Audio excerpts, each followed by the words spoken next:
The problem that you have at the moment is we have the highest rates of sexlessness amongst young men, I think, ever in history. The number of men reporting no sex in the last year has tripled from 8% to 28%. Wow. From 2008 to 2018. Roll that clock forward the next 4 years through the pandemic. I honestly think if you see a man on the street between the ages of 18 and 30, you pointed at him, there would be a 50% chance that he hasn't had sex in the last year. Do you see? Ladies and gentlemen, for those of you that are actually wondering about why the Manosphere has existed, why you're seeing the rise of the Passport Bros movement, Red Pill movement, Black Pill movement, White Pill movement, whatever type of movement they have up in there, PUA gurus, all that other stuff, there's a good statistics. They have like a news clip from CNN, which I really want to go over. Basically with Michael Smerconics actually hosting at the time of the show, Smerconics, and we are basically going to dig into the why a lot of young men are currently struggling in today's relationship market. And we have Dr. Scott Galloway basically giving the whole analysis and the backstory of what's really going down up in these streets, right? One of the big main reasons why I don't give advice on relationships thoroughly on this channel and like what you should do and what you shouldn't do based on my personal opinion, like one of the main reasons why I don't do it is because you're going to have some folks that can get easily triggered no matter which side, especially on, where it's like man or women, however it may be. And for those of you who haven't even basically have like the gist of the whole ordeal. To start off, my name is Christian Paul. I'm the main host of the Nerd Chronicles, the proud socially awkward nerd and proud lame, however it may be. So let's dig into this Smerconics clip of the serious struggles of what young men are currently going through. Last week, I delved here into recent data from the CDC suggesting major problems with regard to the mental health of our adolescents, surges in depression and suicidal ideation, especially true for our girls. This week, I found cause to worry about young men. This headline from The Hill, it caught my eye. Most young men are single, most young women are not.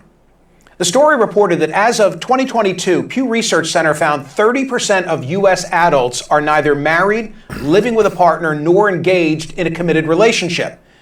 Nearly half of all young adults are single. Now, look at these numbers. 34% of women, twice as many, a whopping 63% of men. What explains that? I pulled the Pew study and I read with interest. Turns out since 2019, the share of single men who say they're looking for dates or a relationship has declined from 61% to 50%. In 2018, 28% of men ages 18 to 30 reported they'd had no sex in the past year, compared with 18% of women of that age. The Hill report said men in their 20s are more likely than women in their 20s to be romantically uninvolved, sexually dormant, friendless, and lonely. They stand at the vanguard of an epidemic of declining marriage, sexuality, and relationships that afflicts all of young America. Wow. Among the causes, among the factors, a reliance on social media and online porn. But also, more young women are hooking up with each other or dating and marrying slightly older men, and heterosexual women are getting more choosy.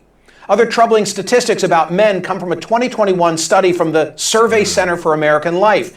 They found the share of men who have 6 or more close friends, which in 1990 was 55%, by 2021 had shrunk by half. Meanwhile, those with literally 0 close friends, which stood at 3% in 1990, has zoomed to 15%. Now, my question with Mrs. Smerconics is, how big is the sample size and how big is the pool when those surveys are mainly performed? And I understand it's coming from the American Survey Center as well as the Pew Research Center. How many people have partaken in those surveys? That's the big question I actually want to know, so that we can get like a very thorough analysis of what's really going on when it comes to the social realm, when it comes to the relationship realm. Let's continue. An expert quoted by The Hill said this disconnect can have catastrophic consequences for young men. Quote, in the worst case scenario, The young American man's social disconnect can have tragic consequences. Young men commit suicide at 4 times the rate of young women. Younger women are largely responsible for rising rates of mass shootings, a trend that some researchers link to their growing social isolation. Well, those words reminded me of a conversation that I had over a year ago right here on CNN with NYU professor Scott Galloway. But the issue is, when you have a group of men, the lower half of attractiveness of men in online dating, which has doubled, now it's about half of relationships, and the top 20% of men in terms of attractiveness get about 60% of the interest. Now, I want to pause real quick. You notice when you have like all these red pill rhetoric saying, 80% of women basically want to actually get with the top 20% of guys when it comes to attractiveness, all deal, and you seen Rollo give all this guesstimation saying that all women, mainly up in America, want to mainly bone and have scrambled eggs with 20% of the men. You know what I mean? That definitely made that pseudoscience rhetoric that Rollo Tomasi mainly gave out came from actual studies that are closely related to this, even though much of their research, most of Rollo Tomasi's research, is mainly flawed. A lot of it, basically, when it comes to wrestling male, is purely flawed. The idea is basically mainly the same, but not thorough evidence when it comes to that. This here, based on what Dr. Galloway is saying, is actually much more accurate because he actually did his homework. He actually dug much more research and actually found his sources of where they got the actual data from and how they did the analysis. You know what I mean?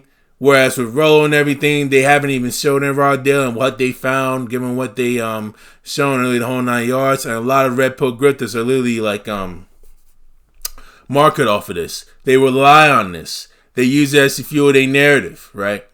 And I don't even know. I heard about the new show, whatever it may be. I hadn't really dug much information in them. When I have some time, I'll try to actually dig into them and see who they really are.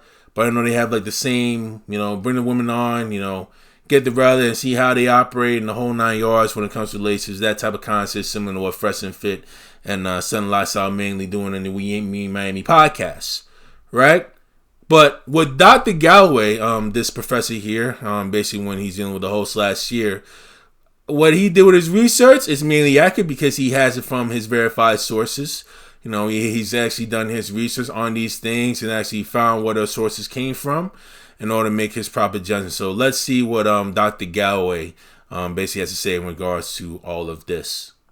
You end up with a group of men that are more prone to conspiracy theory, more prone to misogynistic content, more prone to believe, deep dive in the Manosphere, basically, right? Do you see climate change? So this is the American story. If it's written with a pen whose ink is failing young men, does not end well. This is an existential crisis, failing young men. As always, Professor Galloway was prescient. Back with me now is Scott Galloway. He's a professor of marketing at NYU Stern School of Business. He's a serial entrepreneur. He's the host of the Professor G podcast and author of multiple best-selling books, most recently, Adrift, America in 100 Charts. Scott, thanks for returning. Hasn't the advantage always been to those with the looks and or the money? What's changed? First off, Mike, I just want to say thank you for raising this issue a year ago when a lot of media companies were afraid to talk about this for fear of it being pro-men was somehow being anti-women. Look, this is returning to the natural. Golly, man, I don't know why they even trying to come and saying, pro-men is anti. Let me not go there. Order of things. For the majority of history, a small percentage of men have had the majority of the mating opportunities. But in America, we decide. And this is where much of the men mainly get that talking point from with the history, which I can actually understand that. But we also have to be very practical at the same time. To make a huge investment in what would probably be the greatest innovation in history, and that is in the middle class. From 1945 to 1947, 7 million men returned from war, were discharged from the service, and we decided to give them the GI Bill, subsidized mortgages. We saw education rates go from 5 to 45%. They were valued, and we had such a strong manufacturing base that you had massive marriage and household formation. In some, men were seen as more economically and emotionally viable. And you've seen the reverse happen with the offshoring of much of our manufacturing base, with a society that, quite frankly, doesn't. Yeah, because it wants the cheaper goods to try and make maximum profit. Value young men. When we talk about problems with people of color or women, we see it as a systemic societal problem. When we see problems or the stats that you just mentioned, we see it as accountability, or that men just need to level up. But married households and household formation are better citizens. They vote. They save at twice the rate. They're less likely to commit crimes. And we have fewer and fewer viable men. We have a dearth of economically and emotionally viable men. But the middle class is an accident. Unless you invest in it, it doesn't happen. Eisenhower decided to invest $500 billion in a national highway project that created tons of jobs. We have, and by the way, the tax rate back then was 91%. We raised money and we redistributed in social programs that made young people more economically viable. And then, Scott, you toss in the influence of social media and how relationships today, they don't come from, in our era, happenstance and mingling, right? They come from swiping, and that further accelerates this issue. Am I right? Oh, it's been the chaser to it. I mean, to have an honest conversation about this, we have to be honest, and that is that men and women have different mating criteria. One quarter of men saying economic viability is a key criteria in a mate. 3/4 of women say that is important. And All right, my apologies, ladies and gentlemen. This is going a little bit of delay. Give me 1 second. All right, so now that we got everything in order here, yeah, he basically actually said it straight up, As they say before, men and women are different in anatomy, right? Anatomy, right? That's what he actually mainly said. So let me go pause this real quick. My apologies, ladies and gentlemen. Let's get back to what Dr. Scott Galloway has to say. Mingling, right? They come from swiping, and that further accelerates this issue. Am I right? oh, it's been the chaser to it. I mean, to have an honest conversation about this, we have to be honest, and that is that men and women have different mating criteria. Mm-hmm. 1/4 of men saying economic viability is a key criteria in a mate. 3/4 of women say that is important. And when you're on a you know why? Because they want security and they want stability. They want to feel validated. Women want to feel more secure and protected. Whereas in men's cases, we see mainly up in the Manosphere, they basically want a woman strictly for the looks, attractiveness, basically get them all riled up most of the time. Basically have like some scrambled eggs, every now and then with like some nutritious breakfast with some strawberries and kiwis and other forms of vegetables possible, eggplants included. Literally the whole 9 yards when it comes to mainly men, to try and keep them refreshed and to mainly keep them calm. That's basically how a lot of men and a lot of women basically see things. I'm not saying every man or every woman has that same ideal. And also you have like some gay men and gay women as well. Every person is specifically different. Every person is specifically unique. Let me try to make this very, very clear. Conventional format, where now it's 1 and 2 relationships begin online. It used to be 1 and 4 just a few years ago. It gets distilled down to a small number of criteria. Specifically for men, it's does she look attractive? And specifically for men, is he able to signal his ability to garner resources in the future? An average attractive male on Tinder gets swiped less than 1% of the time. And there's 3 men on Tinder for every 1 woman. So you've distilled it, you've taken out one of the key components of mating dynamics. And now, as I've stated earlier, that's only one part of the equation, which I do appreciate Dr. Galloway on. But there are other factors that you also have to also consider as well. That's only one part of the equation when it comes with Tinder, which is understandable. And last video that I actually discussed with the deeper understanding of the Pareto principle and basically the little dating parameters when it comes to online dating, I basically discussed as to why Rolo and, Myron, Fresh, they didn't get their facts thoroughly done when it comes with the online dating scheme, when it comes to, their quote-unquote swipe right there, because they did not thoroughly research every single dating site possible when it comes with mating strategies between men and women. All they limited themselves with mainly First and Fit. They limited their main strategies and randomly attractiveness via OkCupid, while Rolo was basically mainly doing pseudoscience. They looked at some Tinder as well, which I will give them that, but not every single online date set that actually thorough research to actually study those main strategies. And what we dug into with the audio that Miss Eva here, that Lakasanahu actually discussed, is that each online dating site has their own algorithm when it comes to successful relationships, as well as success, as well as main strategies between men and women, which makes the whole research and the correlation much more complicated than it is, right? So I wish Dr. Galloway would have done some more research when it comes to OkCupid, when it comes to Match.com, when it comes to eHarmony, Farmers, I forgot what the Farmers website, FarmersWhite.com, PreachersLove.com, Christian Mingle as well, Black Love, Letter.com, all these other dating sites. I wish they took the time and dug up the raw data, or actually get that scientists actually see what's going on, so they could try to research the data and make sure it correlates with its findings, so they actually study the mating strategies between men and women. Let's continue. That is vibe, humor, body language, pheromones, the ability. And I will give him this credit with this. Dating sites don't, a lot of dating sites don't even measure these types of humors or even social personalities, and all of them unfortunately don't measure social cues. So I will give him that. To be, quite frankly, a little bit persistent in the pursuit of a romantic relationship. We have no third places anymore, no places to meet. People aren't going to bars, they aren't sports league, they aren't going to church, they aren't even going to work. So it gets distilled down to very one or two dimensional attributes. And the reality is women are much choosier than men, and they can apply those screens, and they allocate all of their attention to a small number of men that results in just essentially at the end of the day, a lack of opportunities. Chris Williams summarized it perfectly. He called it the high heels effect. Right. In the last 40 years, more women have graduated from college than men, and they're not interested in mating with non-college grads.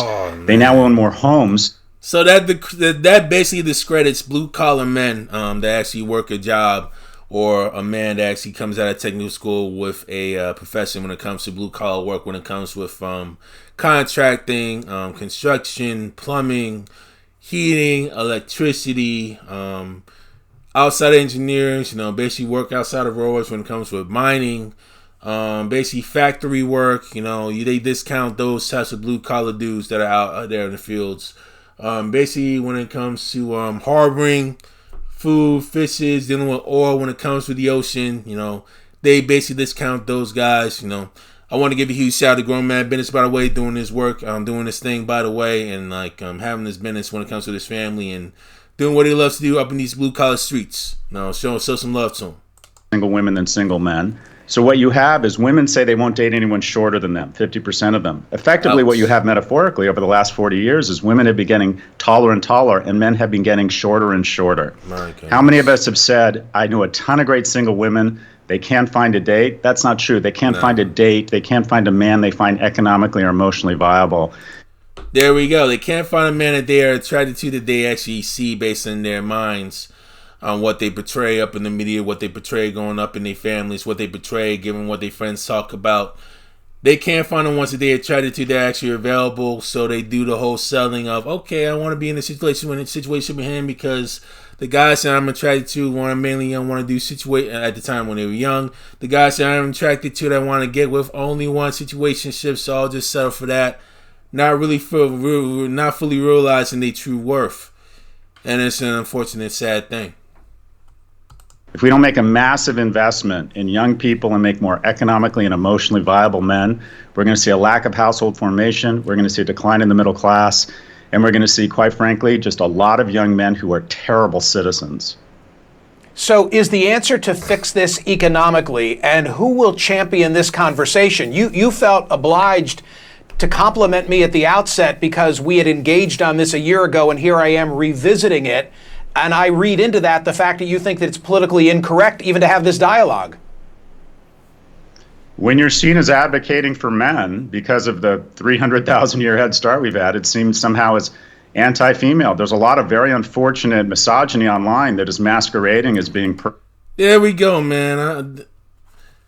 And a lot of the Manosphere content that you actually see is just like, misogynist. It's not. It's like, with the exception of Kevin Samuels, with the exception, with Steve the Dean Williams, like, they're a couple guys, Alvin Priest are doing their thing, they're doing all right. But Minister Jap, he's sort of doing okay. I'm a little bit worried on with him, but to each his own. But when you deal with, like, mainly the Fresh and Fits of the world, the Donovan Sharps of the world, the Rollo Tomases of the world, this type of stuff could be dangerous, literally, to some folks, because those are the types of people that actually don't follow what they preach. They actually do the actually complete opposite. They out here making all these homonyms and beefs with other people that got nothing to do with them, and they claim they literally helping men when they're not getting all the thorough, accurate sources. And the way that Myron and Fresh mainly run their show, and how they actually treat women up on the set, with Chris literally being like, Fresh and Chris literally being moisturized, if you will. I don't want to try and refrain from cursing up on the set here. They're basically being purely moisturized and let Myron literally run the whole show and not having their own say in this whole ordeal. You're having all this crazy that's going on. You wonder why a lot of women are actually crying out misogyny from these guys that are up there. That right there, And you wonder why a lot of dudes are actually struggling with social cues, and I'm going to the deep, deep, dark rabbit hole of the Manosphere where I once did. You know what I'm saying? Sin and shame. Men. A lot of TikTok celebrities who talk about advocating for men. It's just thinly veiled misogyny. What do we need?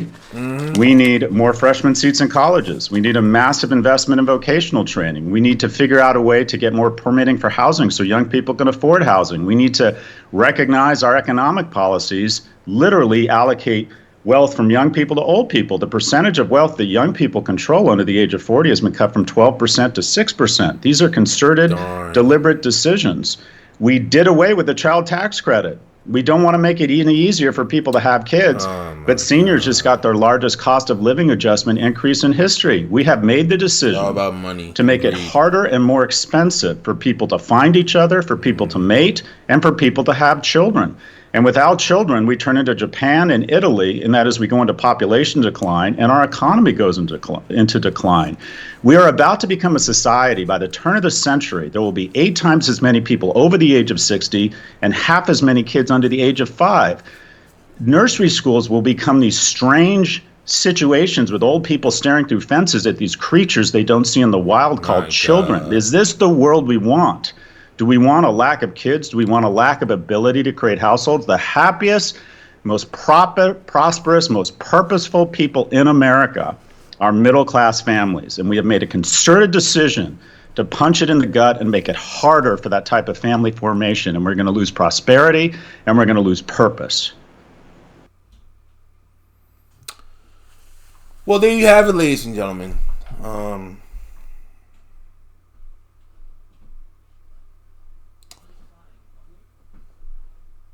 I want to try to be very careful on how I go about this.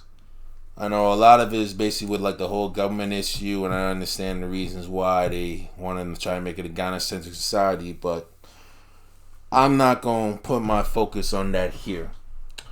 But what I do want to start off with, I want to try and speak with Dr. Galloway here.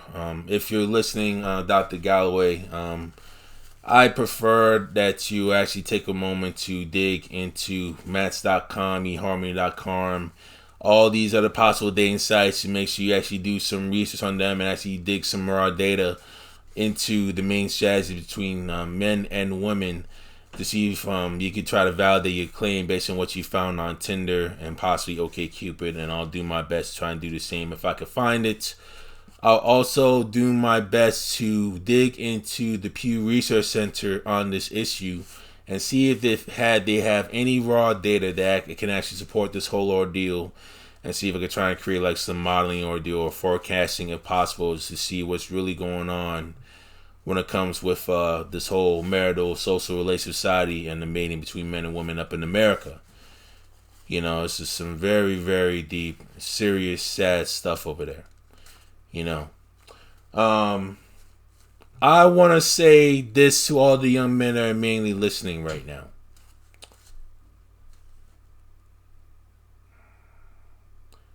Stop worrying about what other folks are doing. Stop worrying about all this top 20, 80%, all this other nonsense. And stop worrying about being the best that you can be doing what you love to do.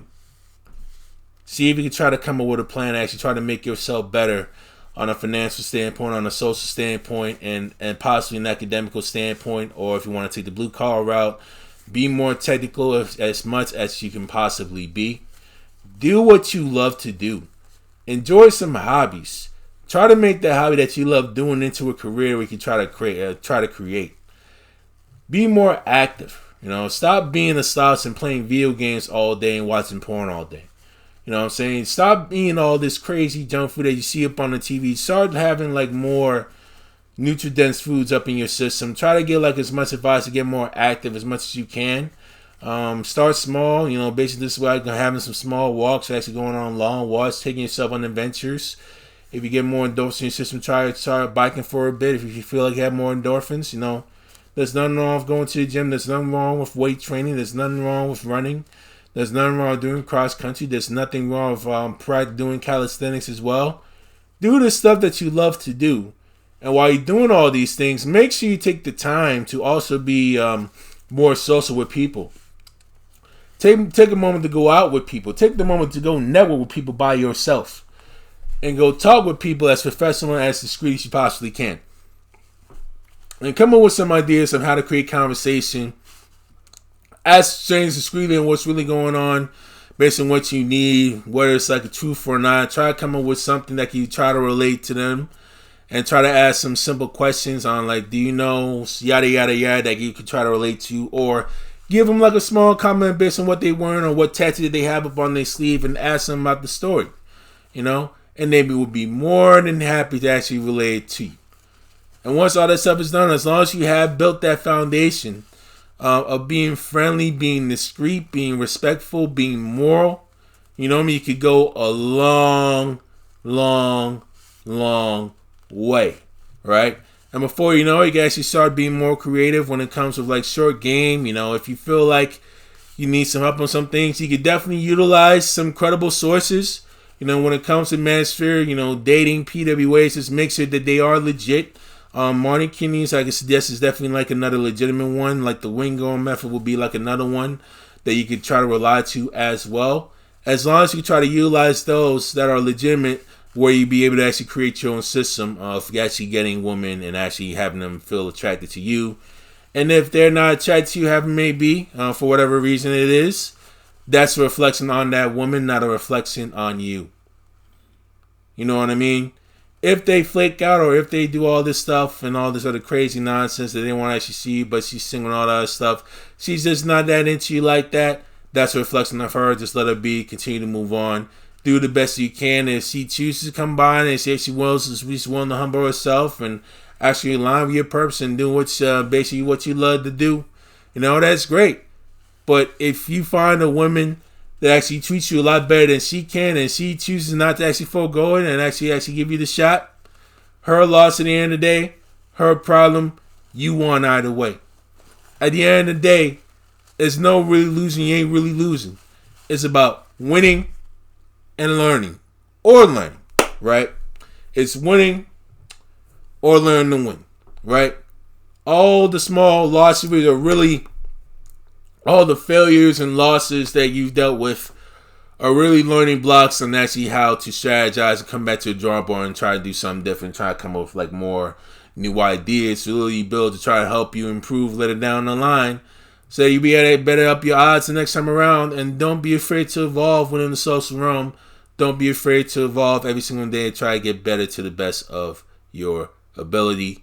And one more thing before I close out, I will be coming up with a new series when it comes with social norms versus science, in which I will try to detail all the stuff that I actually lay out that could oppose some social norms, but I will lay out some legitimate statistics and legitimate data that comes on as to why that is the case, and I will be letting folks know like what decisions. And this is not to try to spew any crazy rhetoric. This is mainly towards you, the general viewer, to make sure that you have as much thorough knowledge as possible, so that you'll be able to actually make an informed decision when it comes to your life moving forward, or if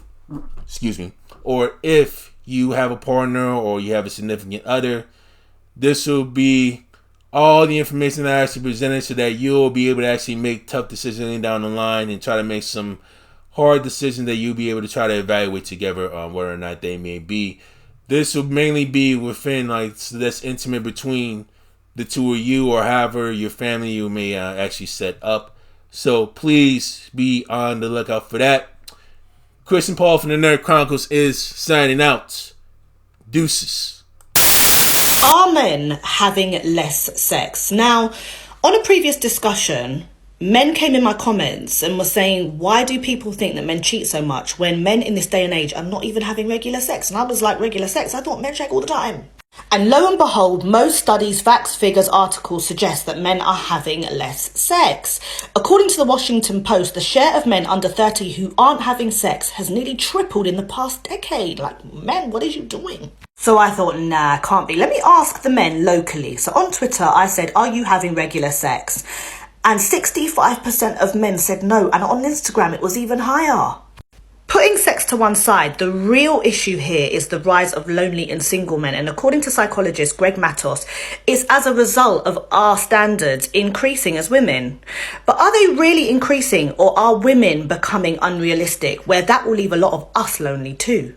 Now, I'm all for the suffragette version of feminism, but this new wave of feminism, are we becoming too demanding when it comes to men? Unrealistic at the beginning of dating. So now men feel like, why should we spend anything on you girls? You're ungrateful. Have men altogether decided, forget this whole woman thing, I'm going to put my energy into getting big in the gym? Is it the increased use of pornography? I want to hear from men and women, and I want to hear accountability on both sides, because people in partnerships, specifically men, are more happy in relationships. Married men live longer, have better sex, and make more money. Juicy!